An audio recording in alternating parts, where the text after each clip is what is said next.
విశాఖ పోర్టులో లభ్యమైన dry east బ్యాగ్లను ల్యాబ్కు CBI పంపనుంది. ఈ నెల 19న 25,000 కేజీల డ్రగ్స్ బ్యాగ్లు సీబీఐ పట్టుకుంది. సంధ్య ఆక్వా ఎక్స్పోర్ట్స్ ప్రైవేట్ లిమిటెడ్ పేరుతో బ్రెజిల్ నుంచి ఒక కంటైనర్ వచ్చింది. డ్రై ఈస్ట్ లో డ్రగ్స్ కోకైన్ కలిపి రవాణా చేస్తున్నారంటూ సీబీఐ ప్రాథమికంగా నిర్ధారించింది. ఆ బ్యాగులు తమవేనని, అవి తాము రొయ్యల ఫీడ్ కోసం ఆర్డర్ పెట్టిన డ్రై ఈస్ట్ అని, డ్రగ్స్ తో మాత్రం తమకు ఎటువంటి సంబంధం లేదని సంధ్య ఆక్వా ఎక్స్పోర్ట్స్ సంస్థ యజమానులు కూడా వివరణిస్తున్నారు. విశాఖలో పట్టుబడ్డ డ్రగ్స్ ఆధారాలని సీబీఐ సేకరిస్తోంది.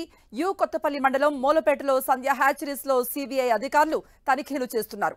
7 అధికారుల బృందంతో సీబీఐ ఈ సోదాలు చేస్తోంది.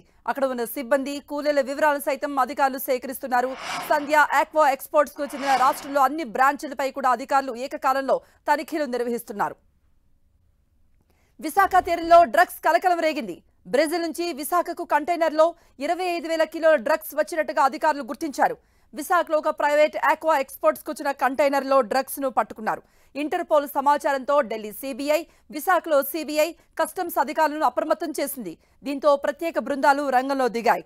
ఒక్కో బ్యాగ్లో 25 కిలోల డ్రగ్స్ ఉన్నట్టుగా గుర్తించారు. అలా 1000 బ్యాగులను అధికారులు సీజ్ చేశారు. ఈ నెల 19న నార్కోటిక్ సామాగ్రి నిపుణులతో వచ్చిన సీబీఐ డ్రగ్స్ ఉన్నట్టుగా నిర్ధారించింది. ఆపరేషన్ గరుడలో భాగంగా అధికారులు వాటిని సీజ్ చేశారు. జర్మనీలో హాంబర్గ్ మీదుగా ఈ నెల 16న కంటైనర్ విశాఖకు వచ్చినట్టుగా గుర్తించారు. ఒక ప్రైవేట్ కంపెనీ 25 కిలోల చొప్పున 1000 బ్యాగులో డ్రగ్స్ నింపి సరఫరా చేసినట్టుగా తెలుస్తోంది. డ్రగ్స్ కలకలం ఘటనపై private aqua executive director Kunnam Harikrishna స్పందించారు. ఈ ఏడాది కొత్త ఫీడ్ ఫ్యాక్టరీ ప్రారంభించామన్నారు.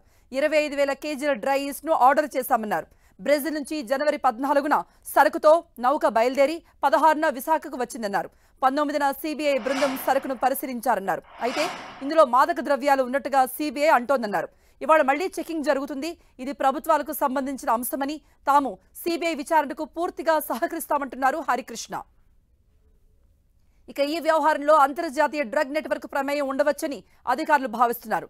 సంధ్య ఆక్వా ఎక్స్పోర్ట్ లిమిటెడ్ పేరుతో ఆ కంటైనర్స్ బుక్ అయ్యాయి.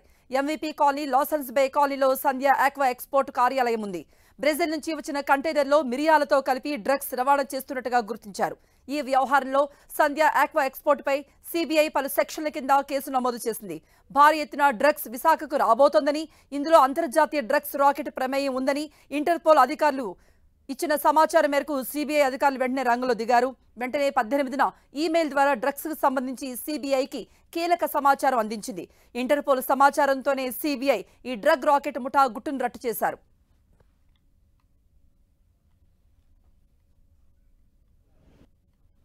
దాంట్లో ఏముందో ఏంటిదో అనేది మనకు తెలియదండి. మనం ఫస్ట్ టైం మొన్న 19వ తారీఖు వచ్చింది. అది వచ్చిన తర్వాత దాంట్లో ఏదో సస్పీషియస్గా ఏదో ప్రొడక్ట్ ఉందని చెప్పి మనకి ఆ రోజు 19th మార్నింగ్ ఇన్ఫర్మేషన్ వచ్చిందండి. మేము వెళ్ళి అక్కడ అటెండ్ అయ్యాము. అక్కడ సిబిఐ వాళ్ళు వచ్చి వాళ్ళు టెస్ట్ చేసుకున్నారండి. దాంట్లో వాళ్ళకి ఏదో వాళ్ళ ప్రిలిమినరీ టెస్ట్లో అది సస్పీషియస్ కనిపిస్తుందని వాళ్ళు అన్నారు. సో దాన్ని రెండో రోజు కూడా మళ్ళీ టెస్ట్ చేశారు. రెండో రోజు కూడా సస్పీషియస్గానే ఉందని చెప్పి దాన్ని ఫైనల్గా ల్యాబ్ టెస్ట్కి పంపుతాను.